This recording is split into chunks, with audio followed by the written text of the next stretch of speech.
विशापहार के 32वें काव्य को प्रारंभ करते हैं। स्तुत्या परन्नाभिमतं हि भक्त्या स्मृत्या प्रणत्या च ततो भजामि स्मरामि देवं प्रणमामि नित्यं केनाप्युपायेन फलं हि साध्यम्। स्तुत्या परन्नाभिमतं हि भक्त्या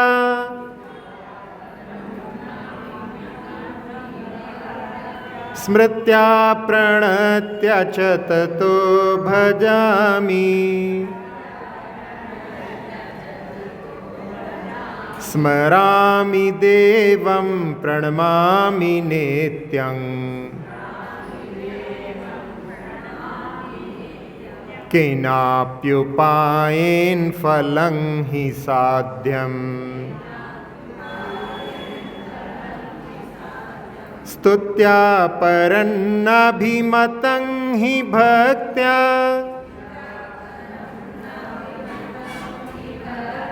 स्मृत्या प्रणत्या च ततो भजामि स्मरामि देवं प्रणमामि नित्यं केनाप्युपायेन फलं हि साध्यम्।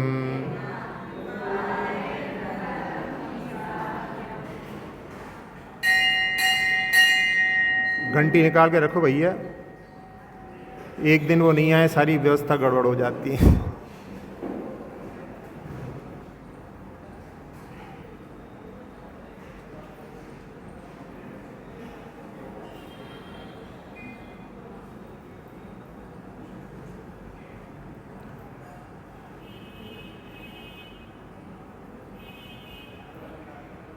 बत्तीसवें काव्य में महाकवि धनंजय कह रहे हैं, स्तुत्या ही अभिमतम ना, यानी केवल स्तुति के द्वारा ही इच्छित फल की प्राप्ति नहीं होती, परम यानी किंतु भक्त्या स्मृत्या च प्रणत्या, भक्ति से भी स्मृति से भी और नमन से भी होती है। ततः यानी इसलिए नित्यम देवम भजामि स्मरामि प्रणमामि, मैं आपकी जो है भक्ति करता हूँ, आपको स्मरण करता हूँ, आपको प्रणाम करता हूँ। और कह रहे हैं कि फलम केनपि उपायेन साध्यम, जो इच्छित वस्तु की प्राप्ति रूप फल है उसको किसी भी उपाय से सिद्ध कर लेना चाहिए। जितने भी सिद्धि के मार्ग बतलाए हैं उन सब के लिए यहाँ पर अपनाने के लिए कवि धनंजय कह रहे हैं कि केवल मात्र स्तुति से ही अभिमत फल की प्राप्ति नहीं होती, किंतु भक्ति से भी होती है, स्मृति से भी होती है और नमस्कार से भी होती है। इसलिए भगवान मैं नित्य आपका स्मरण भी करता हूँ, आपकी भक्ति भी करता हूँ, आपको प्रणाम भी करता हूँ, आपकी स्तुति भी करता हूँ, क्योंकि मुझे इच्छित फल की प्राप्ति करना है और वो जिस भी उपाय से होती है, जितने भी उपाय बतलाए हैं उन सब के माध्यम से मैं उस सिद्ध को, जो साध्य को सिद्ध करना है उसको सिद्ध करने का प्रयास करूँगा। जहाँ श्रावकों के षट कर्म के बारे में बतलाया है, वहाँ पर लोग एक आध कोई कर्म कर लेते हैं और उसी में अपनी कि हमने सब कुछ कर लिया ऐसा मान लेते हैं।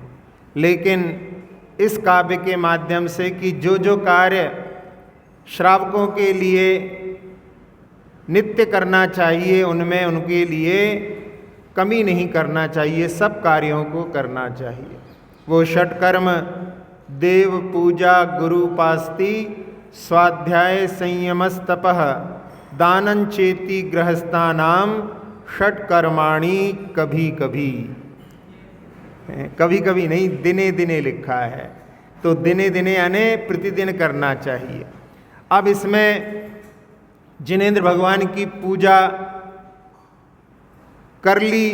कभी कभी कहीं कहीं पर ऐसा भी वर्णन आ जाता है कि जैसे किसी के पास में समय नहीं है और उस समय में मात्र जिनेंद्र भगवान की पूजा कर ली तो उसमें षट कर्म का समावेश हो जाता है। ये तो क्वचित कदाचित वाली बात है, कभी कभी की बात है, लेकिन अपन रोज ऐसा समझ लो कि इसमें ही सब गर्भित हो जाते हैं, बस पूजा कर ली और यहीं पर अपनी जो है इतिश्री हो गई, ऐसा नहीं।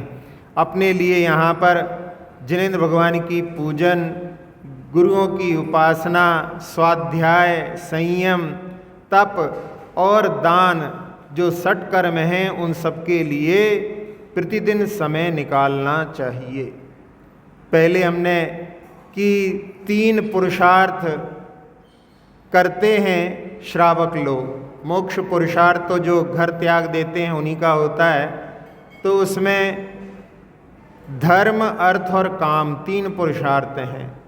तो 3 पुरुषार्थ के लिए 24 घंटे में 8-8 घंटे निकाल लो। लोग कहने लगे नहीं, सोने के समय का जो है अलग होना चाहिए, तो ठीक है भाई 4 विभाग कर लो 6-6 घंटे के। 6 घंटे सोना हो गया, उसको अलग निकाल दो। अब 18 घंटे बचे।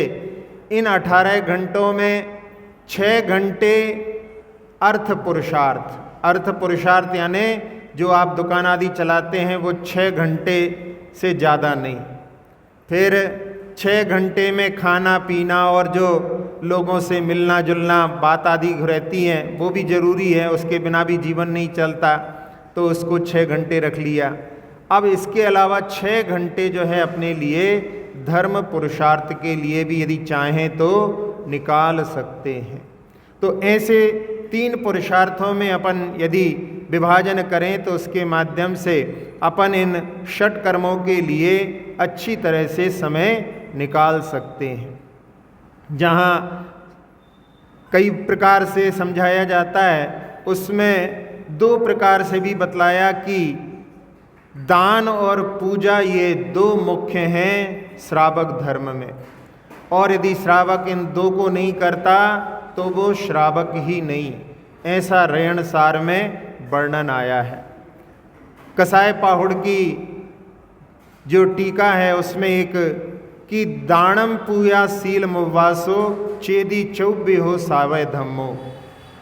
दान, पूजा, शील और उपवास ये 4 प्रकार का श्रावक का धर्म बतलाया है। तो इस प्रकार से भी यहाँ अलग अलग रुचि वाले जो लोग रहते हैं उन सब के लिए कोई संक्षेप रुचि वाले होते हैं, उनको संक्षेप में केवल दान और पूजा बतला दिया। कोई विस्तार रुचि वाले होते हैं उनको षट कर्म बतला दिए, और कोई ना अति संक्षेप और ना अति विस्तार रुचि वाले होते हैं उनके लिए 4 भी जो हैं दान, पूजा, शील और उपवास ये बतलाए हैं। इसी के साथ साथ में मंदिर में जो कार्य संपादित करते हैं उनके लिए भी वहाँ पर 6 क्रियाओं के बारे में सोमदेव सूरी ने बतलाया है यशस्तिलक शंपू काव्य में। वहाँ पर अपन ने देखा था कि जिनेंद्र भगवान का अभिषेक, पूजन, स्वाध्याय, स्तोत्र पाठ, जाप और ध्यान, तो इनके लिए भी अपने लिए समय निकालना चाहिए। अब कई लोग जो हैं स्वयं नहीं आ पाते, लेकिन अपनी संतान को जो है भले ही छोटी सी हो, एक माँ के बारे में सुना था कि जब तक वो गर्भ में था तब तक, जब तक देख सकते हैं तब तक उस समय में वहाँ पर प्रतिदिन जो है उसने शांति धारा देखी। जब 40 दिन के बाद में बच्चे को लाते हैं उस समय से वो प्रतिदिन उसको स्वयं नहीं आ पाती थी तो किसी के माध्यम से इसको शांति धारा देखने के लिए भेजती रही। इस प्रकार से उसने अपने बच्चे को 8 बरस तक का जब तक नहीं हो गया, करने लायक नहीं हुआ, तब तक 1 दिन का भी नागा नहीं किया। तो वहाँ उस बच्चे के लिए अभिषेक अभी कर नहीं सकता, लेकिन उसके लिए आगे करना है, ऐसे संस्कार उसने अपने बच्चे के लिए डाले। तो यहाँ जो लोग कर नहीं सकते वो देख करके, अनुमोदना करके कारित के रूप में भी उसको जो है अपने जीवन में अपना सकते हैं। अब जहाँ भगवान की अभिषेक आदि क्रियाएं की जाती हैं, उन क्रियाओं में कूप का जल लाया जाता है और कूप का जल भरने के लिए उसमें बिलछानी जीवाणी भी की जाती है और साथ ही साथ में छन्ने का प्रयोग होता है। आप लोगों से प्रश्न रख रहे हैं कि उस छन्ने में क्या क्या गुण होना चाहिए, वो छन्ना कैसा होना चाहिए, बतलाइए। हैं, सूती कपड़े का होना चाहिए, एक हो गया। और हाँ, इतना पतला नहीं होना चाहिए कि सूर्य का प्रकाश पार हो जाए, दूसरा हो गया। तीसरा, सफ़ेद रंग का हो और कोई रंगों का ना हो। फिर साथ साथ में पुराना ना हो, पुराने होते हैं तो वो क्या होते हैं, उसके धागे तंतु कमज़ोर हो जाते हैं। जब आप छन्ने को जब उसमें निचोड़ोगे ना तो चट चट की आवाज़ आएगी, उसके तंतु टूटने लगते हैं। और साथ साथ में उपयोग किया हुआ नहीं हो, पहना हुआ नहीं हो, जिस वस्त्र को पहना हो उसी से जो है छानने लगो, वो भी नहीं हो। और साथ साथ में साफ और स्वच्छ होना चाहिए। इतने सारे उस छन्ने के गुणधर्म हैं। और उसमें 2 बिलास्त और 3 बिलास्त इस प्रकार से लंबाई चौड़ाई में, और उसको दुगना करके और उसको छानने की प्रक्रिया होती है। तो ये कार्य जो करते हैं उसमें इसका भी ध्यान रखना चाहिए अपने लिए। तो ये जो जिनेंद्र भगवान की आराधना के लिए यहाँ पर लिखा है, उसमें ये भी एक मुख्य घटक है। साथ ही साथ में यहाँ पर अपन अभी शब्दों के बारे में देखें तो स्तुति क्या कहलाती है? जो स्तुति में गुणस्तोकम सदुल्लंघ्य तद बहुत कथा स्तुति, गुणों को बढ़ा चढ़ा करके कहना स्तुति कहलाती है। अब स्तुतियों का जब संकलन हो जाता है तो वही स्तोत्र कहलाने लगता है। तो स्तोत्र का पाठ करते हैं आप लोग। फिर भक्ति के लिए लिखा कि भाव विशुद्धि से सहित जो अनुराग होता है वो भक्ति कहलाती है। अरहद आदि के गुणों का अनुराग ये भक्ति कहलाती है।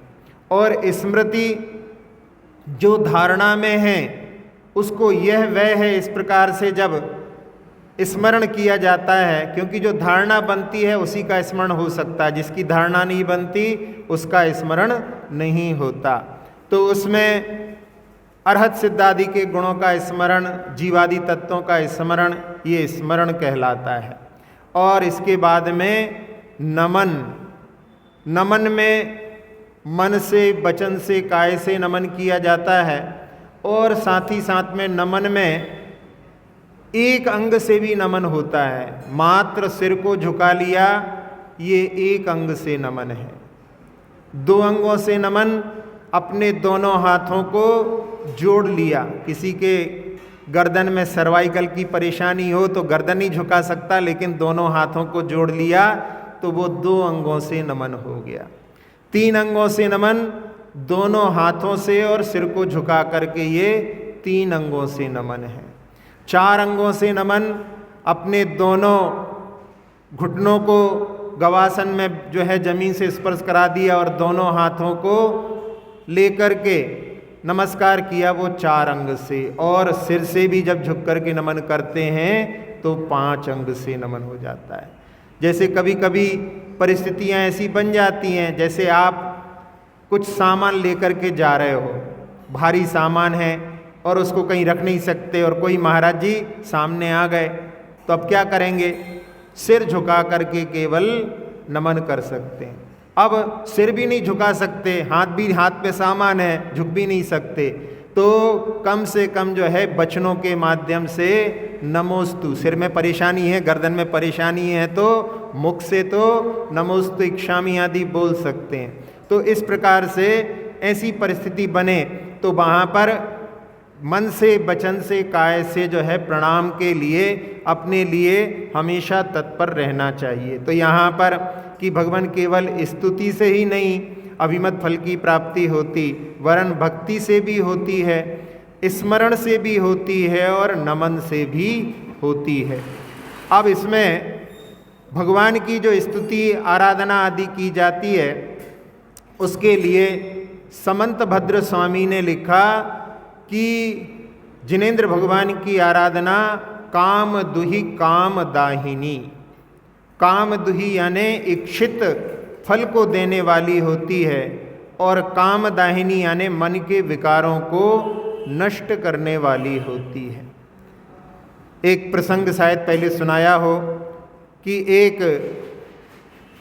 व्यक्ति जिसकी सर्विस लगी और सर्विस के कारण में वो अपने माता पिता से दूर था। अब पत्नी को भी साथ में नहीं ले जा सका क्योंकि माता पिता वृद्ध थे, और उनकी सेवा में अपनी पत्नी को छोड़ गया। जहाँ पर काम करता था वहाँ पर रहता था, लेकिन उसका मन बिल्कुल नहीं लगता था। ना भोजन में रुचि थी, ना जिस सर्विस में काम करता था वहाँ पर ऑफिस में मन लगता था, ना रात में उसको नींद आती थी। बड़ा अस्त व्यस्त उसका जीवन हो गया था। जब सप्ताह का अंत आता था, छुट्टी होती थी, घर चला जाता था, और घर पर भी जब पहुंचता था तो वहाँ पर अब इतने दिनों तक ढंग से सोया नहीं है तो बस वहाँ पर खा करके सोता रहता। घर वाले सब लोग कहते कि वहाँ पर क्या सोने नहीं मिलता क्या? अब उनसे कैसे बताए कि वहाँ पर मन नहीं लगता, बिल्कुल ना खाने में रुचि है, ना नींद आ रही है। एक बार वो वहीं पर जहाँ पर काम करता था जिनालय के दर्शन करने के लिए गया, और वहाँ पर उसने देखा कि कोई मुनिराज का आगमन हुआ है।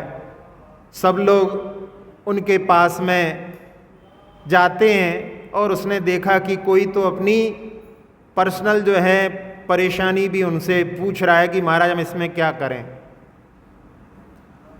वो देखा कि महाराज ने बहुत अच्छा सुझाव उसके लिए दिया, तो उसने सोचा कि मैं भी अपनी परेशानी महाराज को बतलाऊं, लेकिन सबके सामने कैसे बोलूं, ये सोच करके उसने कि जब कोई नहीं रहेगा तब उस समय में मैं बोलूँगा। थोड़ा सा इंतज़ार तो करना पड़ा, लेकिन मन में इच्छा थी।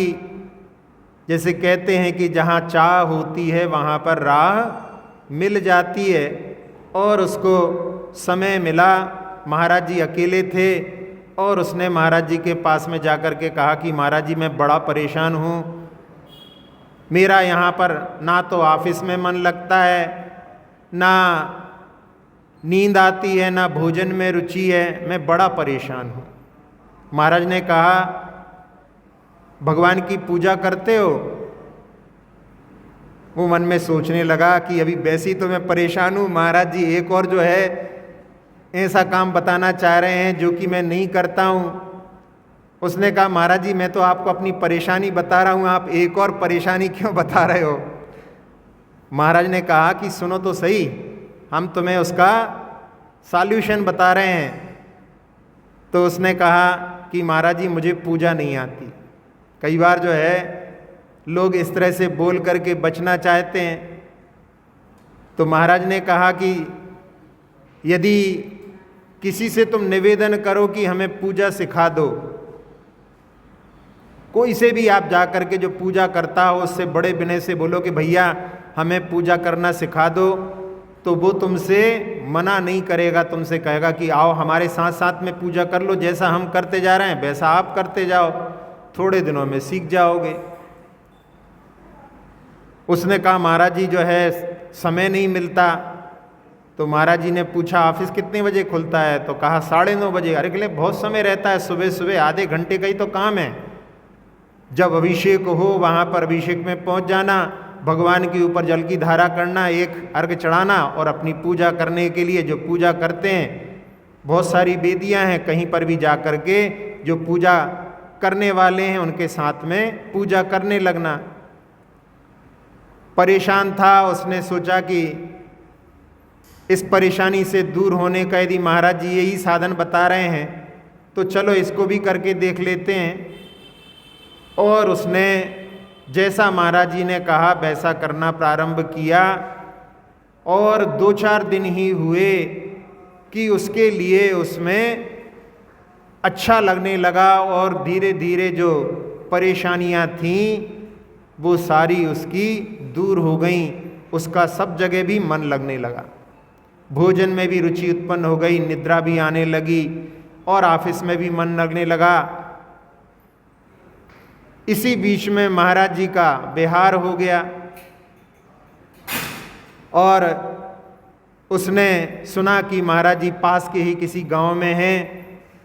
एक बार उसने सोचा कि इस बार मैं अब जो है रविवार को घर ना जाकर के महाराज जी को बता के आऊँगा कि आपकी बताई हुई विधि से मेरी सारी समस्या दूर हो गई। और वो जब महाराज के पास में पहुँचा और महाराज से निवेदन करके कुछ बोलने वाला था, महाराज ने कहा कि तुम्हारा चेहरा ही दिखा रहा है कि तुम्हारी समस्या दूर हो गई, बोलने की आवश्यकता नहीं।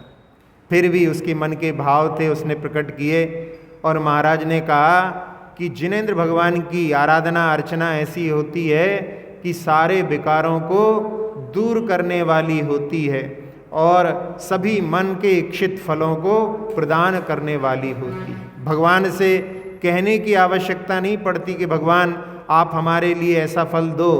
उस आराधना को करते करते ही सभी इच्छित फलों की प्राप्ति उसके माध्यम से हो जाती है।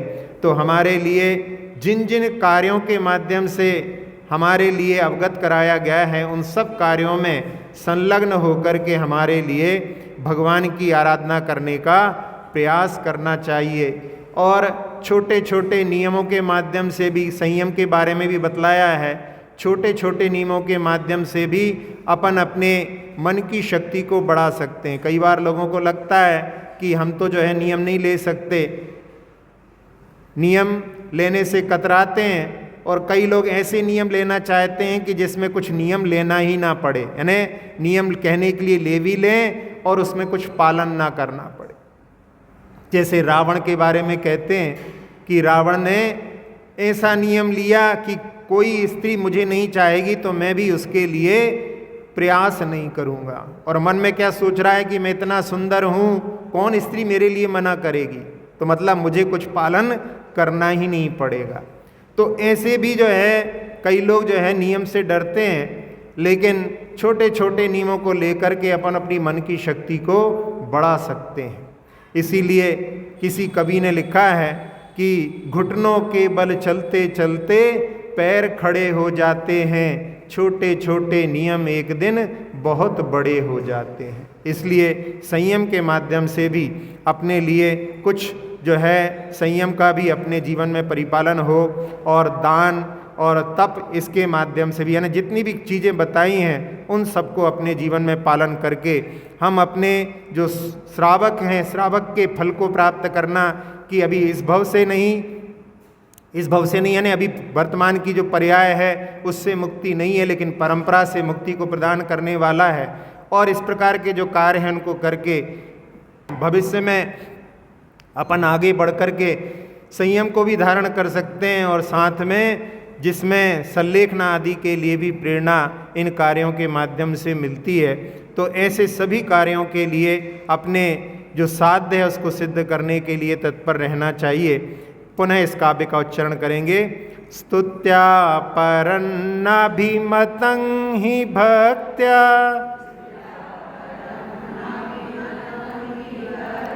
स्मृत्या प्रणत्या च ततो भजामि स्मरामि देवं प्रणमामि नित्यं केनाप्युपायेन फलं हि साध्यम्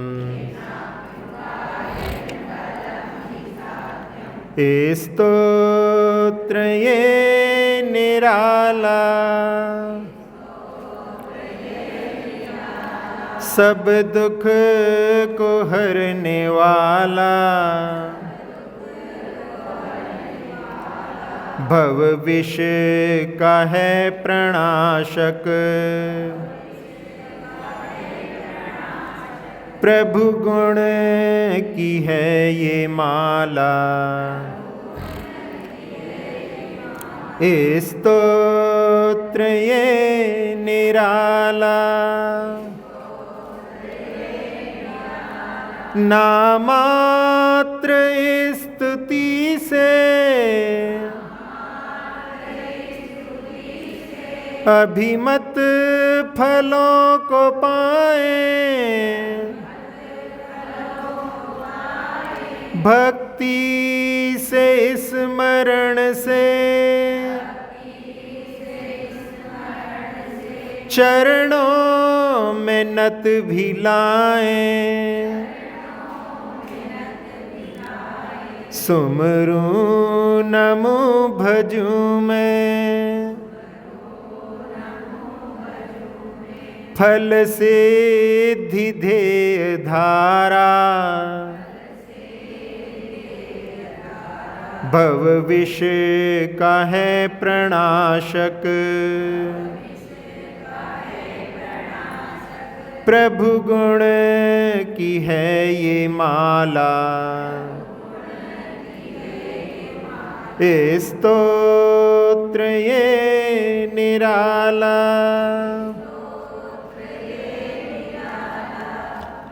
अक्षर पद मात्रा से दूषित वचन अगर ममहीन रहे, और प्रमाद कषाय के वश में सम्यक अर्थ विलीन किए। जिन वाणी माता मेरी उन सब त्रुटियों को क्षमा करे, दें आशीष शीघ्र हम सबको केवल लब्धि रमा मिले। प्राप्त हमें हो बोधि समाधि, परिणामों की शुद्धि हो। निज आत्म उपलब्ध हमें हो, शाश्वत सुख की सिद्धि हो। चिंतित वस्तु दात्री माता, चिंतामणि उपमा भाती। करूं वंदना पूर्ण विनय से, चरण रखूं मैं ये पाती।